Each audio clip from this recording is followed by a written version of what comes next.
കല്യാണ വീടുകളിലൊക്കെ അദ്ദേഹം സജീവമായിട്ട് ഇടപെടാറുണ്ടായിരുന്നു. അങ്ങനെ ഒരു ദിവസം അവിടെ കല്യാണ സദ്യയിൽ വെള്ളം കൊടുക്കുന്ന വെള്ളത്തിൻ്റെ ഗ്ലാസ് ഇങ്ങനെ കൊടുത്തോണ്ടിരിക്കെ ഞങ്ങളെ വളരെ വേണ്ടപ്പെട്ടൊരു സുഹൃത്ത് അദ്ദേഹത്തെ ശ്രദ്ധിക്കുകയും അദ്ദേഹത്തിന് കൈക്ക് എന്തോ ഒരു പ്രശ്നമുണ്ടല്ലോ എന്ന് സ്വകാര്യമായിട്ട് പിറ്റേ ദിവസം തന്നെ എൻ്റെ അടുത്ത് വന്ന് പറയുകയും ചെയ്തു. 34 വർഷക്കാലം കാവുമട്ടം UP സ്കൂളിൽ അധ്യാപകനായിരുന്നു. സന്തോഷകരമായിരുന്നു ആ ജീവിതം. അങ്ങനെ എനിക്ക് ശരീരത്തിന് ക്ഷീണം പോലെ തോന്നി, മണം നഷ്ടപ്പെട്ടതായി എനിക്ക് തോന്നി. എൻ്റെ ശ്രദ്ധയിൽപ്പെട്ടെടുത്ത് എൻ്റെ എഴുത്ത് ചെറുതായി തുടങ്ങി. എവിടെയോ ഞാൻ വായിച്ചു ഈ പാർക്കിൻസൺസ് രോഗികൾക്ക് ഇങ്ങനെ ഉണ്ടാവും എന്നൊക്കെ. വളരെ പെട്ടെന്നാണ് ഇദ്ദേഹത്തിന് രോഗത്തിൻ്റെ ഒരു എന്താ പറയുക ആധിക്യം ഉണ്ടായിട്ടത്. 2-3 വർഷത്തേക്ക് ഒരു പ്രശ്നം ഉണ്ടായിരുന്നില്ല. അപ്പോൾ കഴിഞ്ഞ ഒരു വർഷം കൊണ്ട് കുറച്ചും കൂടി മോശമാവുന്ന സ്ഥിതിയായിരുന്നു. പെട്ടെന്ന് തന്നെ ഇങ്ങനെ നടക്കുന്ന സമയത്ത് സ്മെല്ല് തീരെ നഷ്ടപ്പെട്ടൊരവസ്ഥയായിരുന്നു. കയ്യിൻ്റെ ഈ പ്രശ്നമെല്ലാം കൂടി ആയപ്പം ഞങ്ങൾ കരുതി ഒന്ന് ന്യൂറോളജിസ്റ്റിനെ കാണിച്ചാലോ എന്ന്, കുറച്ചുകൂടെ നല്ല ട്രീറ്റ്മെൻറ്റ് എടുത്താലോ എന്ന് കരുതി കോഴിക്കോട് ബേബി മെമ്മോറിയലിൽ എത്തി. അവിടെ എത്തിയപ്പം അവിടുത്തെ ഏറ്റവും നല്ല ന്യൂറോളജിസ്റ്റിനെ തന്നെ ഞങ്ങൾക്ക് കാണാൻ കഴിഞ്ഞു. സുജിത്ത് ഓവലത്ത് സാറായിരുന്നു. അങ്ങനെ സാറിൻ്റെ കീഴിൽ ട്രീറ്റ്മെൻറ്റുമായിട്ട് ഞങ്ങളിങ്ങനെ മുന്നോട്ട് പോവുമായിരുന്നു.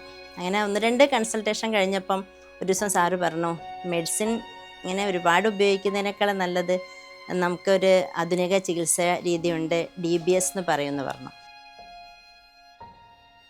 ഡീപ് ബ്രെയിൻ സ്റ്റിമുലേഷൻ എന്നത് പാർക്കിൻസൺ രോഗത്തിന് ചെയ്തു വരുന്നുള്ള ഒരു സർജറിയാണ്. ഇതിൽ നമ്മൾ ചെയ്യുന്നത് എന്താണെന്ന് വെച്ച് കഴിഞ്ഞാൽ, ബേസൽ ഗാംഗ്ലിയ എന്ന് പറഞ്ഞ ഭാഗത്തേക്ക് ഒരു നേർത്ത സൂചി കടത്തിവിടുകയും അതിനെ ക്ലാവിക്കിളിനടിയിലായിട്ട് വെച്ച ഒരു ബാറ്ററി ഡിവൈസുമായിട്ട് ബന്ധിപ്പിച്ച് ഒരു ചെറിയ വൈദ്യുത തരംഗം ബ്രെയിനിലേക്ക് കടത്തിവിടുകയും ചെയ്യുകയാണ്. ഏറ്റവും കൂടുതലായിട്ട് നമ്മളിത് പാർക്കിൻസണാണ് ചെയ്യുന്നത്. ചില ഡിസ്റ്റോണിയകൾക്ക് ചെയ്യാറുണ്ട്, ഇൻട്രാക്റ്റബിൾ ആയിട്ടുള്ള ട്രമറിന് ചെയ്യാറുണ്ട്. പാർക്കിൻസൺ രോഗികൾക്ക് ഇനീഷ്യലി 4-5 വർഷം മരുന്നുകൾ നല്ല രീതിയിൽ വർക്ക് ചെയ്യും. അത് കഴിഞ്ഞാൽ മരുന്നിൻ്റെ ഫലം കുറഞ്ഞു വരികയും പേഷ്യൻ്റ് കൂടുതലായിട്ട് ഓഫ് പീരീഡ്, ചലനശേഷി ഇല്ലാത്ത പീരീഡിലേക്ക് പോവുകയും ചെയ്യും. നമ്മൾ മരുന്നിൻ്റെ അളവ് കൂട്ടാൻ ശ്രമിക്കുമ്പോൾ അവർ ഡിസ്കൈനേഷ്യ, എക്സസീവായിട്ടുള്ള ബോഡി മൂവ്മെൻറ്റുകൾ ആരംഭിക്കുകയും ചെയ്യും. അങ്ങനെയുള്ള അവസരത്തിൽ പേഷ്യൻറ്റിൻ്റെ ക്വാളിറ്റി ഓഫ് ലൈഫ് ഇമ്പ്രൂവ് ചെയ്യാൻ ഏറ്റവും നല്ല മാർഗ്ഗമാണ് ഡീപ് ബ്രെയിൻ സ്റ്റിമുലേഷൻ. ഞാൻ കുറേ വർഷം ബേബി മെമ്മോറിയലിൽ കാണിച്ചത് കൊണ്ടാണെന്ന് അറിയില്ല, അവിടെയുള്ള എല്ലാ സ്റ്റാഫിനും എന്നെ അറിയാം. അവരുടെ എല്ലാം സഹായ സഹകരണങ്ങൾ പല ഘട്ടത്തിൽ എനിക്ക് കിട്ടിയിട്ടുണ്ട്. ആദ്യം തന്നെ ഞങ്ങൾക്കൊരു കോർഡിനേറ്ററെ ലഭിച്ചു.